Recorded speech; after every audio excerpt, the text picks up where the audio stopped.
नमस्कार दोस्तों, मैं फिरोज खान एडवांस क्लासेस के इस YouTube चैनल पे आपका हार्दिक स्वागत करता हूं। आज हम रीजनिंग का एक टॉपिक लेके आए हैं। इस टॉपिक का नाम है कैलेंडर। आपको पता है कैलेंडर के बारे में, ये ऐसा टॉपिक है जो हर एग्जाम में पूछा जाता है। तो देखते हैं हम इसका बेसिक और फिर इसके क्वेश्चंस करेंगे कुछ। कैलेंडर, देखिए कैलेंडर क्या होता है, आप सबको पता है कैलेंडर क्या होता है। कैलेंडर में देखिए कुछ सामान्य वर्ष, कुछ लीप वर्ष और कुछ अपने पास विषम दिन, इस तरह की कुछ चीजें होती हैं, उनको हमें पहले समझ लेना चाहिए। एक सामान्य वर्ष में, एक सामान्य वर्ष में दिन कितने होते हैं दोस्तों? 365 सही 1/4 दिन होते हैं। हम उसे सामान्यतः 365 दिन ही बोलते हैं, या कह सकते हैं हम लोग कि एक सामान्य वर्ष में 52 सप्ताह वीक व एक विषम दिन होता है। क्या बोल रहा हूं दोस्तों कि एक सामान्य वर्ष में दिनों की संख्या जो होती है वो होती है 365 दिन। अब बात करें इस 365 दिनों में सप्ताह कितने होंगे दोस्तों? 52 सप्ताह होंगे और एक विषम दिन निकल के आता है। अभी हम सब देखेंगे सप्ताह कैसे निकालते हैं, विषम दिन क्या होता है, सब देखेंगे। पहले से कुछ नॉर्मल पॉइंट। दूसरा पॉइंट अपने पास ये कहता है कि एक लीप वर्ष में दिनों की संख्या जो होती है वो 366 होती है, 366 होती है। कैसे होती है? यहां 365 से ही 1/4 दिन था। अब 1/4 1/4 1/4 1/4 ये 4 वर्षों में मिलकर एक पूर्ण वर्ष, एक दिन पूरा बन जाता है। तो इसलिए 365 से एक दिन बढ़ जाएगा तो 366 दिन होंगे। बात करूंगा इसके अंदर में तो यही 52 सप्ताह आएंगे, लेकिन विषम दिनों की संख्या कितनी हो जाएगी? 2 दिन आएंगे। विषम दिन कितने आएंगे? 2। कैसे आते हैं देखते हैं इसको। देखो यहां पर देखिएगा, जब भाग लगाया दोस्तों तो देखिए 7 पंजे 35, 1 बचा, 7 दूनी 14। यहां शेषफल क्या आया? 1। तो यहां तो एक विषम दिन आया, जबकि लीप वर्ष की बात करूंगा 366 में जब मैंने 7 का भाग लगाया तो यहां शेषफल क्या आया? 2। अब देखिए यहां 2 चीजों का यूज किया गया। सबसे पहले यहां सप्ताह और सप्ताह का यूज किया गया, फिर यहां एक और चीज हमें देखने को मिली, विषम दिन। देखिए कोई से भी दिन हो, अगर उसमें आपने 7 का भाग लगाया और 7 का भाग लगाने पर जितनी बार भाग जाएगा वो तो सप्ताह में हो जाएगा और जो शेषफल बचेगा वो विषम दिन कहलाएगा। कैसे देखते हैं? देखो दिनों की संख्या में, मैं विषम दिन बता रहा हूं आपको। विषम दिन क्या होता है दोस्तों? विषम दिन दिनों की संख्या में 7 का भाग देने पर, अगर दिनों की संख्या को आपने 7 से डिवाइड किया, 7 का भाग दिया, 7 का भाग देने पर जो शेषफल आता है वो विषम दिन कहलाता है। कैसे देखते हैं? दिनों की संख्या में किसका भाग देना है आपको? 7 का भाग देना है। जैसे मान लीजिए बताया मैंने अभी आपको, इस 365 दिनों में कितने विषम दिन होंगे, तो इसमें मैंने क्या किया, इसको 7 से डिवाइड कर दिया। 7 पंजे 35, देखिए यहां पर 1 बचेगा, 5, 7 दूनी 14। यहां शेषफल क्या आया? 1। तो हमने ये पॉइंट पढ़ा सबसे पहले कि एक सामान्य वर्ष में 365 सही 1/4 दिन होता है, या फिर कह सकते हैं 52 सप्ताह व एक विषम दिन होता है। विषम दिन समझ गए? एक जो शेषफल बचेगा वो विषम दिन कहलाएगा। अब दूसरा क्वेश्चन हमारे दिमाग में ये उठना चाहिए दोस्तों कि विषम दिनों की संख्या कहां से कहां तक हो सकती है। देखिए विषम दिनों की संख्या मैं आपको बता दूं कि 0 से लेकर 6 तक हो सकती है, 0 to 6। मिनिमम तो 0 होगी और मैक्सिमम 6 होगी। क्यों? क्योंकि जब आप 7 का भाग लगाओगे तो 7 से कम ही बचेगा, और 7 से कम कितना होता है? 6 मैक्सिमम, और मिनिमम क्या होगा? 0। अगर 7 का भाग पूरी बार चला जाता है तो 0 बचेगा, और नहीं जाता है तो मैक्सिमम 6 बचेगा। ठीक है, ये तो हुआ अपने पास विषम दिन। एक पॉइंट और आया उसमें, लीप वर्ष। लीप वर्ष क्या होता है दोस्तों, वो भी देखते हैं। लीप वर्ष, लीप वर्ष में क्या होता है दोस्तों? लीप वर्ष जिस वर्ष में 4 का भाग पूरी बार चला जाता है, जिस वर्ष में 4 का भाग पूरी बार चला जाता है, वो वर्ष लीप वर्ष कहलाता है। कैसे? देखते हैं। देखिएगा, मैं बात करूं, जैसे एग्जाम्पल की बात कर रहा हूं मैं आपको। 1916 लिखा मैंने, और इसमें मैंने 4 का भाग लगाया। 4 चौक 16, 3 1 उतारा, 7 चौक 28, 3 बचेगा 6, 4 ना 36। शेषफल क्या बचा दोस्तों? 0। अगर जो 1916 दिया हुआ है आपको, इस 1916 के अंदर अगर 4 का भाग लगाया, और 4 का भाग लगाने पर यहां शेषफल क्या बच रहा है? 0 बच रहा है। तो यहां पर जो 1916 है वो लीप वर्ष कहलाएगा। क्या कहलाएगा? लीप वर्ष कहलाएगा। लीप वर्ष में दिनों की संख्या 366 होती है। कितनी होती है? 366 होती है दोस्तों, 366 होगी। ठीक है, 366 होगी। यहां हम बात कर रहे हैं लीप वर्ष। अब लीप वर्ष क्या होता है कि शताब्दी वर्ष में भी लीप वर्ष निकाल सकते हैं। देखिए डेफिनेशन सुनिए एक बार और। जिस वर्ष में 4 का भाग पूरी बार चला जाता है, लीप वर्ष कहलाता है। शताब्दी वर्ष को छोड़कर, मतलब सेंचुरी ईयर को छोड़कर, शताब्दी वर्ष को छोड़कर आपको शताब्दी वर्ष में 4 का भाग नहीं लगाना है। मैंने आपको बोला है शताब्दी वर्ष को छोड़कर, जो शताब्दी वर्ष होंगे उनको छोड़कर आपको बाकी में किसका भाग लगाना है? 4 का भाग लगाना है। अगर 4 का भाग चला जाता है तो वो लीप वर्ष होगा। अब शताब्दी वर्ष होता क्या है, ये भी हमें देखना चाहिए। देखते हैं शताब्दी वर्ष क्या होता है। शताब्दी वर्ष,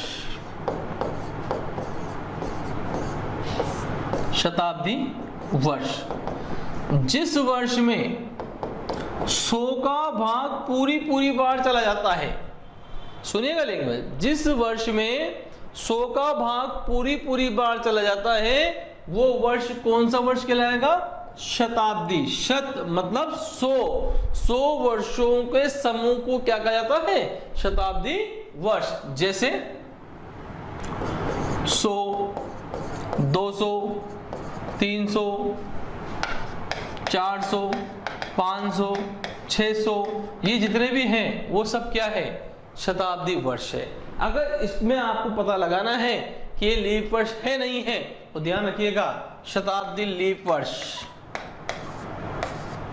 शताब्दी लीप वर्ष जिस वर्ष में 400 का भाग पूरी बार चला जाएगा, वो वर्ष शताब्दी लीप वर्ष कहलाएगा। जिस वर्ष में 400 का भाग पूरी बार चला जाएगा, वो वर्ष कौन सा वर्ष कहलाएगा? शताब्दी लीप। अभी इसके हम क्वेश्चन करेंगे दोस्तों। अभी तो मैं इसका बेसिक बता रहा हूं आपको। इस बेसिक के बाद इसके हम क्वेश्चन देखेंगे, और क्वेश्चन देखेंगे किस तरह से क्वेश्चन पूछा जाता है, उसका सोल्यूशन कितनी तरीके से हम कर सकते हैं। ठीक है, आप हमारे इस वीडियो को अधिक से अधिक शेयर करें, जिससे अधिक से अधिक बच्चों को लाभ मिल सके। ठीक है, शताब्दी लीप वर्ष, जैसे एग्जाम बता रहा था मैं आपको, 400, 800, 1200, 1600, 2000, जितने भी ये वर्ष होंगे वो सब शताब्दी लीप वर्ष कहलाएगा। अगर आपका यहाँ 400 का भाग पूरी बार जा रहा है, तो ये वर्ष कौन सा वर्ष कहलाएगा? शताब्दी लीप वर्ष कहलाएगा। ठीक है, अंदर एक चीज बतानी मुझे, सब बेसिक है, सब जानते हैं इसको, कि एक वर्ष में, जो एक वर्ष है उसमें कितने महीने होते हैं दोस्तों? 12 महीने होते हैं, सब जानते हैं। बस ये बहुत कम जानते हैं कि जनवरी कितने की होती है, फरवरी कितने की होती है, मार्च कितने का होता है। कुछ को आता है, कुछ को नहीं आता है। कुछ ऐसे करके बनाते हैं, जनवरी ये, फरवरी ये, मार्च ये, अप्रैल ये भी बताया जाएगा आपको। पहले हम देखते हैं महीनों के नाम भी देख लेते हैं एक बार तो बेसिक से ही। जनवरी, फरवरी, मार्च, अप्रैल, मई, जून, जुलाई, अगस्त, सितंबर, अक्टूबर, नवंबर और दिसंबर। देखिए दोस्तों, करना क्या है, ये आप एक इमेज देख रहे होंगे इस जगह पे। देखिए, देख रही है आप इमेज इस तरह की। इस इमेज में क्या है, जो टॉप पर आ रहा है, ये टॉप हिस्सा जो आ रहा है, वो तो कहलाएगा अपने पास 31 के सारे। अब कैसे, टॉप स्टार्ट करें जनवरी से। देखिए, जनवरी टॉप पे आ रही है तो 31, फरवरी गैप में आ रही है तो केवल ये एक ही ऐसा महीना है जो 28 से 29 का होता है। अगर लीप वर्ष है तो 29 का होगा और सामान्य वर्ष है तो 28 की होगी। अब सामान्य वर्ष और लीप वर्ष का पता कैसे लगाएंगे, बता चुका हूं आपको। जिस वर्ष में 4 का भाग जा रहा है वो सामान्य वर्ष होगा, लीप वर्ष होगा। जिसमें 4 का भाग नहीं जा रहा है वो सामान्य वर्ष होगा। शताब्दी वर्ष बता चुका हूं, शताब्दी लीप वर्ष बता चुका हूं। ठीक है, ये गैप में फरवरी आई, मार्च टॉप पे आ रहा है 31, अप्रैल गैप में आ रहा है 30, मई टॉप पे आ रही है 31, जून गैप में आ रहा है 30, जुलाई ऊपर आ रहा है टॉप पर 31। अब अगस्त को भी आपको यहीं से स्टार्ट करना है, तो अगस्त भी कितने का आएगा, 31 का। यानी कि कह सकते जुलाई और अगस्त दोनों कितने की आती है, 31 की आती है। फिर सितंबर गैप में आ रहा है, अक्टूबर टॉप पे आ रहा है 31, नवंबर गैप में 30 और दिसंबर टॉप पे आ रहा है 31। ठीक है, देख लेते हैं जनवरी कितने की आएगी, यहाँ पर 31 की आएगी, फरवरी 28 या 29 की आएगी क्योंकि मुझे पता नहीं है ना, सामान्य वर्ष है, लीप वर्ष है। मार्च, अप्रैल, मई, जून, जुलाई और अगस्त दोनों 31 का आएगा। सितंबर 30 का आएगा, अक्टूबर 31 का आएगा, नवंबर 30 का आएगा, दिसंबर 31 का। बेसिक चीजें, लेकिन जरूरी है जिन बच्चों ने आज तक कैलेंडर नहीं पढ़ा है या पहली बार पढ़ रहे हैं उनको दोबारा कैलेंडर पढ़ने की आवश्यकता नहीं होगी अगर आप इस वीडियो को पूरा शुरू से लेकर एंड देखेंगे। कोई भी चीज स्किप ना करें जिससे कुछ बेसिक चीजें छूट जाए। क्वेश्चन आगे करने वाले हम लोग अभी जस्ट बस पहले इसका हम बेसिक देख लेते हैं, फिर इसके बाद क्वेश्चन ही क्वेश्चन करने वाले हैं। ठीक है, यहाँ तक कोई दिक्कत दोस्तों, बस इसको बना लीजिए आप, तो ये बन जाएगा, अपना काम हो जाएगा, कोई दिक्कत नहीं आएगी इसमें। ठीक है, चलो चलते हैं अपन क्वेश्चन की ओर। देखिए पहला क्वेश्चन क्या कहता है। पहला क्वेश्चन कहता है निम्न में से कौन सा अधिवर्ष होगा, अर्थात लीप वर्ष होगा। लीप वर्ष को अधिवर्ष भी कहा जाता है और मैं आपको बता चुका हूं दोस्तों लीप वर्ष क्या होता है। रिपीट भी करता जाऊंगा, जो बेसिक मैंने आपको बताया है तो ध्यान रहे। इस वीडियो को अधिक से अधिक शेयर करते रहें कि सबके पास ये पहुंच जाए। देखिए कौन सा वर्ष लीप वर्ष होगा, लीप वर्ष अधिवर्ष, जिस वर्ष में 4 का भाग पूरी बार चला जाता है वो वर्ष लीप वर्ष कहलाता है। जिस वर्ष के अंदर किसका भाग चल जाएगा, 4 का भाग चला जाता है वो वर्ष कौन सा लीप वर्ष कहलाएगा, लीप वर्ष कहलाएगा। ठीक है, अब हमें देखना है दोस्तों जो क्वेश्चन हमारे पास दे रखे हैं इसके अंदर, इस ऑप्शन के अंदर कौन सा ऐसा ऑप्शन है जिसमें 4 का भाग पूरी बार जा रहा है। ठीक है, सबसे पहले देखते हैं 1907। क्या 1907 के अंदर 4 का भाग पूरी बार जा रहा है? बिल्कुल नहीं। 4 चौक 16, यहाँ 3 बचा, 7 चौक 28, यहाँ 2 बचा, 6 चौक 24 बच रहा है। तो ये तो लीप वर्ष नहीं होगा, ये भी लीप वर्ष नहीं होगा, ये भी लीप वर्ष नहीं होगा। तो आंसर क्या है, 1752। अब 1752 मैंने डायरेक्ट कैसे बता दिया आपको, देखिएगा। जब मैं 1752 के अंदर 1752 के अंदर मैं 4 का भाग लगाऊंगा, 4 चौक 16, 1 5 उतारा, 4 तिया 12, 3 2 8 चौक 32 और ये 0। तो यहाँ 4 का भाग पूरी बार जा रहा है, अर्थात ये लीप वर्ष कहलाएगा। अब देखिए एक रूल होता है 4 का दोस्तों, जिस वर्ष में मैंने बताया आपको, जिस संख्या के अंत में मानिए कोई संख्या लिखी है आपने 2 3 5 4 8 2 0 कुछ भी दिया आपने, अगर लास्ट के 2 अंकों में 4 का भाग जा रहा है तो दी गई पूरी संख्या 4 से विभक्त होगी। क्या कह रहा हूं समझिएगा, अगर लास्ट के 2 अंकों में, लास्ट के 2 डिजिट के अंदर अगर 4 से डिवाइड है तो पूरी संख्या किससे डिवाइड होगी, 4 से डिवाइड होगी। यहां देखिए 07, अब बताइए क्या 07 7 से डिवाइड, 07 जो है 4 से डिवाइड है, नहीं। यहां देखिए 34 34, क्या 4 की टेबल में 34 आता है, नहीं। 42, क्या 4 की टेबल में 42 आता है, नहीं। 52, क्या 4 की टेबल में 52 आता है, 13 चौक 52 होता है। तो आंसर क्या आ गया आपके पास, आंसर इज 4th। क्लियर दोस्तों, चलते हैं अगले क्वेश्चन पे।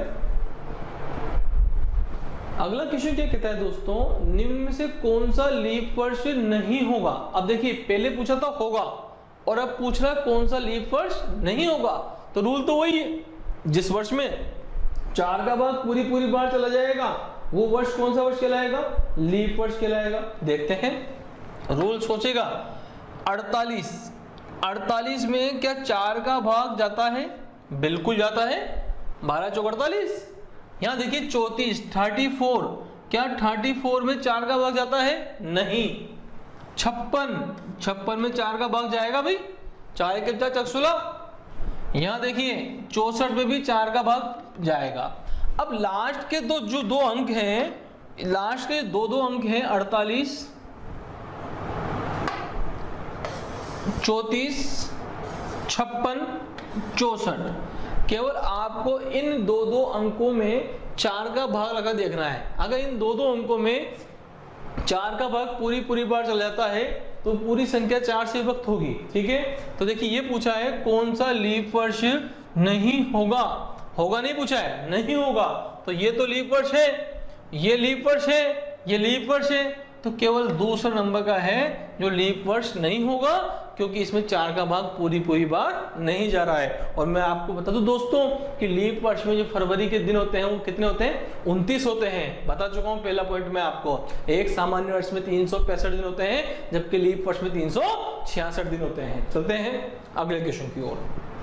देखिए अगला क्वेश्चन क्या कहता है, 60 दिनों में विषम दिन की संख्या क्या होगी। बता चुका हूं मैं विषम दिन क्या होता है, ओड डे क्या होता है।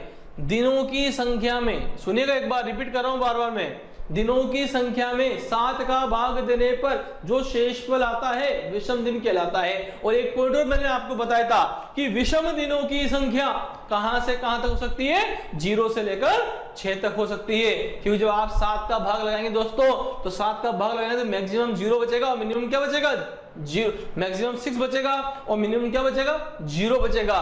तो मिनिमम 0 से लेकर मैक्सिमम 6 तक बच सकता है। अब ये देखना है 60 दिनों में, तो आपको कुछ नहीं करना, 60 दिनों में किसका भाग लगाना है, 7 का भाग लगाना है। दिनों की संख्या में 7 दिन होते हैं एक सप्ताह में, 7 8 56। देखिए कितना बचा यहाँ पर, 4। तो बताओ विषम दिनों की संख्या कितनी आ गई, 4। क्लियर दोस्तों, 60 दिनों में कितने विषम दिन होंगे, तो दिनों की संख्या जो दे रखी है आपको उसमें 7 का भाग लगा दो, जितनी बार भाग जाएगा वो तो क्या कहलाएगा, सप्ताह, और जो बचेगा वो क्या कहलाएगा, विषम दिन कहलाएगा। चलते हैं अगले क्वेश्चन की ओर।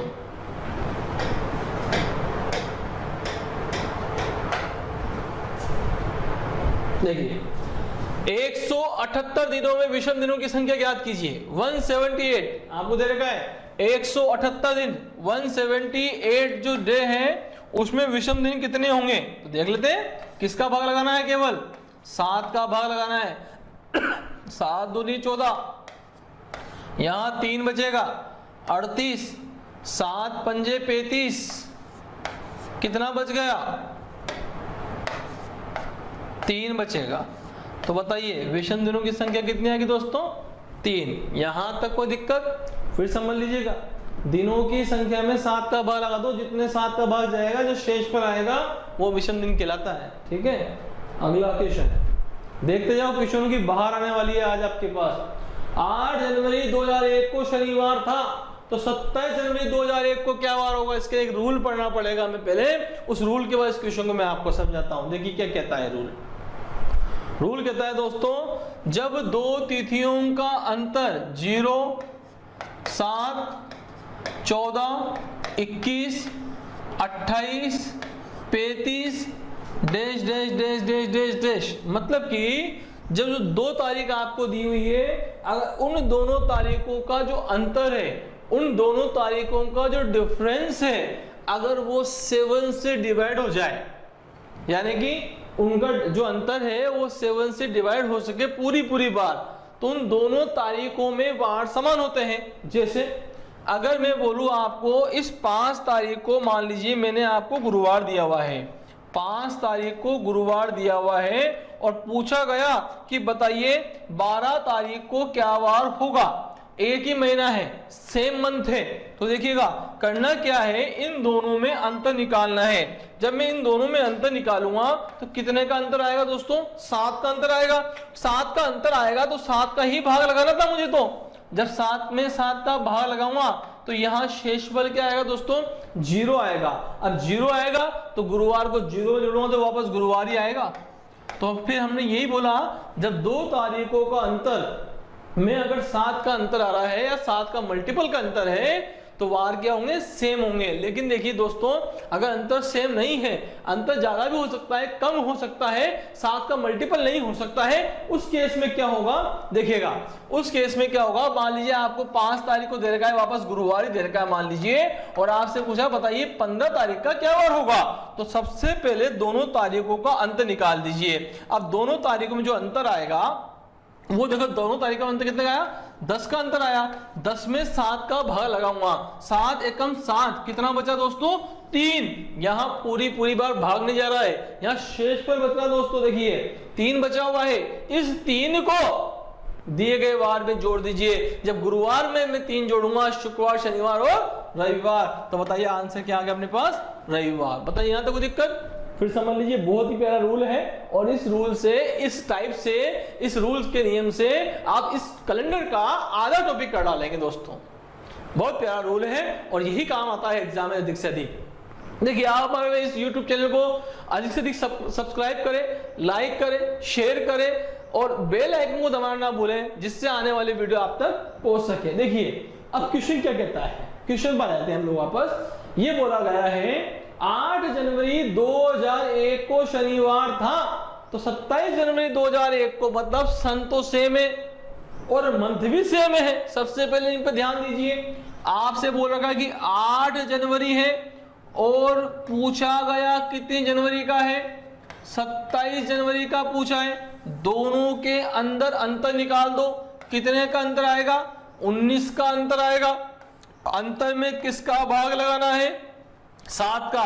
7 दूनी 14, शेषफल क्या बचेगा, 5 बचेगा। यहां वार देने का है शनिवार, शनिवार के अंदर आपको केवल क्या जोड़ना है, 5 जोड़ना है, जोड़ दीजिए। रविवार, सोमवार, मंगलवार, बुधवार और ये गुरुवार, तो बोलो आएगा नहीं आएगा, बोलो भाई आएगा नहीं आएगा, आएगा। समझ में आया, फिर समझ लीजिए 8 तारीख का वार दे रखा है, सन सेम है, मंथ सेम है, इसलिए मैंने यहां नहीं लिखा सन को।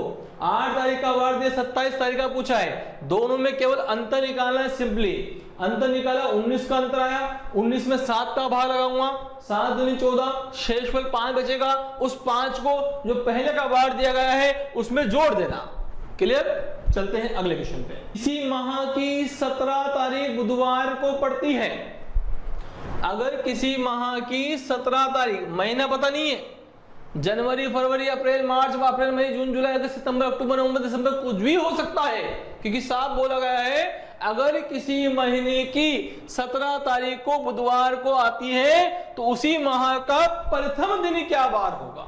देखिए दोस्तों 17 तारीख का दिया हुआ है और 1 का पूछा है, दोनों में अंतर 16 का। 16 में किसका भाग, 7 का भाग दिया, 7 का भाग देने पर देखिए यहां जो शेषफल आएगा वो क्या आएगा दोस्तों, 2 शेषफल आएगा। 2 ही बार भाग गया और शेषफल भी 2 आया, कंफ्यूज मत हो ना, ये शेषफल वाला ही लिखा है कि मैंने ना, दोनों में अंतर नहीं है, 2 में। अब यहाँ गुरुवार क्या दे रखा है आपको, बुधवार दे रखा है दोस्तों। अब इस बुधवार में अगर आपने 2 जोड़ दिया तो गुरु और शुक्र, और ये आपका आंसर गलत हो जाएगा। लेकिन देखिए यहाँ इसलिए जोड़ नहीं सकते क्योंकि ये बोला है 17 तारीख को बुधवार है, तो उसी माह का प्रथम दिन, मतलब पीछे की ओर जाना है। जब तारीख पीछे की ओर है तो वार भी क्या होंगे, पीछे की ओर ही जाएंगे। तो बताइए जब बुधवार में से 2 माइनस करूंगा तो क्या आएगा दोस्तों, सोमवार। बोले यहां तक कोई दिक्कत, फिर समझ लीजिए। अब पहले हमने जोड़ा था, अब हम घटा रहे। पहले 5 का देकर 15 का पूछ रहा था, अब 15 का देकर 1 का पूछ रहा है। समझ रहे बात को, 17 का देकर 1 का पूछ लिया, यहां तो पीछे जाने के लिए बोल रहा है। अगर इसी क्वेश्चन में लैंग्वेज ये होती कि 1 तारीख को सोमवार पड़ता है, 17 को क्या वार होगा, तो आपको केवल दोनों में अंतर निकालना दोस्तों। दोनों में अंतर निकालता, 16 का अंतर आता, 7 का भाग लगाता, 2 बचता, फिर 2 को हम जोड़ देते हैं। लेकिन अभी हम घटाएंगे क्योंकि वार पीछे जाने का है। ठीक है, चलते हैं। तो इसका आंसर आएगा दोस्तों सोमवार, यानी कि 4th ऑप्शन। अगले क्वेश्चन में चलते हैं। देखिए 2 अगस्त 2004 को शनिवार था, 2 अगस्त 2004 को शनिवार था, तो उसी वर्ष 30 अगस्त को, सेम वर्ष सेम मंथ, कोई दिक्कत नहीं। देखिएगा 2 अगस्त का वार दिया हुआ है और पूछा गया है 30 अगस्त का। बहुत ही आसान, दोनों के बीच अंतर देख लीजिए, 28 का अंतर है। 7 का भाग लगा दिए, 7 चौक 28, शेषफल 0 बचेगा। 2 में सॉरी यहां वार देगा शनिवार, शनिवार में 0 जोड़ दीजिए, क्या आएगा, शनिवार का ही शनिवार वापस। समझ रहे बात, मतलब करना कुछ नहीं है, दोनों तारीखों का अंतर निकालो, अंतर में 7 का भाग लगा दो और 7 का भाग लगाने पर जो बचेगा उसे दिए गए वार में आपको जोड़ना है। बोलो आगा नहीं आगा, हो गया। चलो चलते हैं अगले क्वेश्चन की ओर। देखिए स्पीड तेज हो या स्पीड कम हो तो आप कमेंट करके जरूर बताइएगा कि आपको कितना समझ में आ रहा है, उसी के अकॉर्डिंग हम अगली वीडियो आप तक पहुंचा सकेंगे। अगर आपके कमेंट नहीं आते तो इसका मतलब कि आप इंटरेस्ट नहीं ले रहे हैं। तो आप कोशिश कीजिएगा जब इस वीडियो को आप देख रहे हैं तो उसके बीच बीच में क्या आपको प्रॉब्लम आती है उसे कमेंट के माध्यम से हमें बताते रहें, तो उसके आधार पे ही हम अगले वीडियो में उस चेंजेस को हम कर सकते हैं। ठीक है दोस्तों, चलो देखिए 5 जनवरी 1742 को रविवार था, तो 14 फरवरी 1742 को क्या वार होगा। अब देखिए यहां पर जनवरी का महीना दिया हुआ है, जनवरी का महीना दिया हुआ है और आगे जो दिया हुआ है आपको वो फरवरी का महीना दिया गया है। चलो देखते हैं, बहुत प्यारा क्वेश्चन है। 5 जनवरी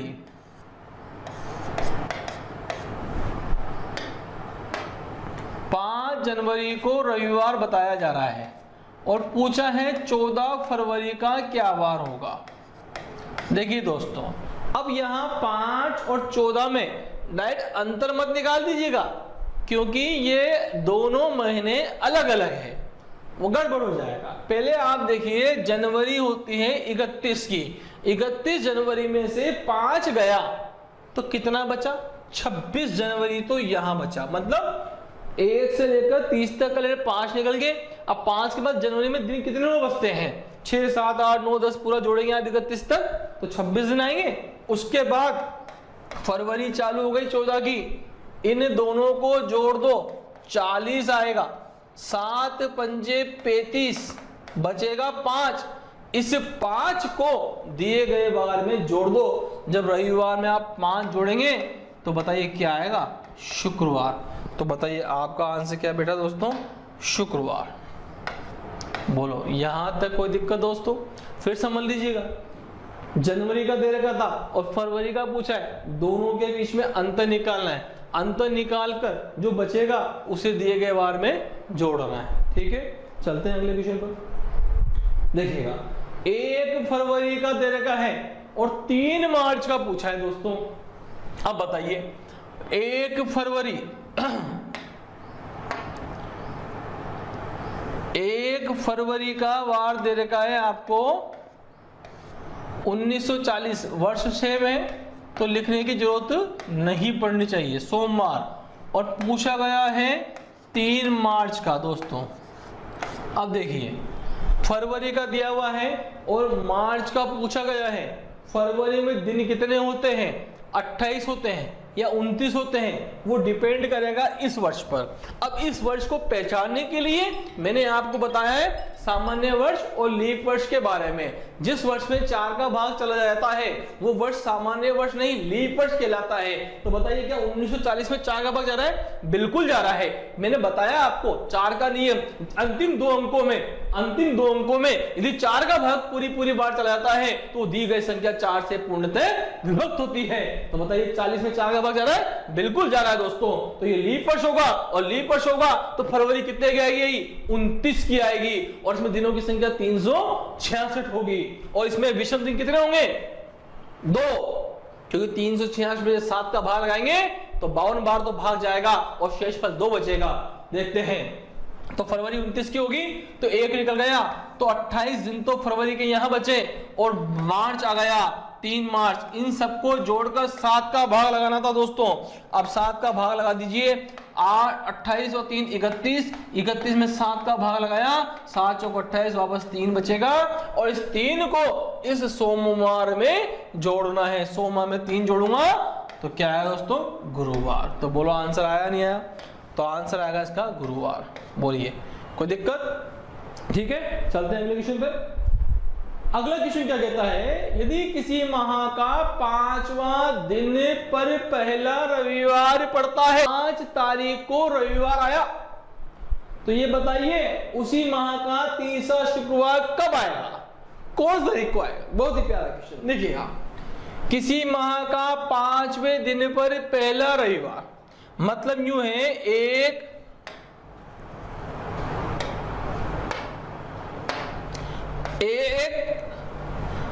2 3 4 और 5 इसको रविवार पड़ता है। अब दोस्तों इसको रविवार पड़ता है तो 4 तारीख को शनिवार पड़ेगा, तो 3 तारीख को बताओ पहला शुक्रवार पड़ा नहीं पड़ा? फिर समझ लीजिएगा, यूं कह रहा है वो 5 तारीख को तो पहला रविवार पड़ रहा है। अगर 5 तारीख को पहला रविवार पड़ेगा तो 3 तारीख को पहला शुक्रवार पड़ेगा, 4 तारीख को पहला शनिवार, 2 तारीख को पहला गुरुवार और 1 तारीख को पहला बुधवार। हमें मतलब नहीं उससे तो, बट ये पूछा है तो उस माह का तीसरा शुक्रवार कौन सी तारीख को आएगा? जब आपको पता है दोस्तों कि पहला शुक्रवार 3 तारीख को आता है तो दूसरा शुक्रवार बताओ 10 तारीख को आएगा नहीं आएगा? तो बताओ तीसरा शुक्रवार 17 को आएगा नहीं आएगा? तो बताइए यही पूछा है इसने। क्यों आएगा? क्योंकि बता चुका हूं हर 7 दिन के बाद वार चेंज होता है। अगर 3 तारीख को शुक्रवार या 10 को शुक्रवार, 17 को शुक्रवार, 24 को शुक्रवार, 31 को शुक्रवार, ये सब शुक्रवार की लाइन बनती चली जाएगी। क्योंकि पढ़ा चुका हूं मैं आपको 2 तिथियों का अंतर 7, 14, 21 और 7 का मल्टीपल होता है तो दोनों तिथियों में वार समान होते हैं। ठीक है दोस्तों, आज के लिए यहीं तक। मिलते हैं हम लोग अगले वीडियो में। इसमें आप इस वीडियो को शेयर करें, लाइक करें, कमेंट करें और हमें बताइए कि ये वीडियो आपको कैसा लगा। मिलते हैं अगले वीडियो में। Thank you.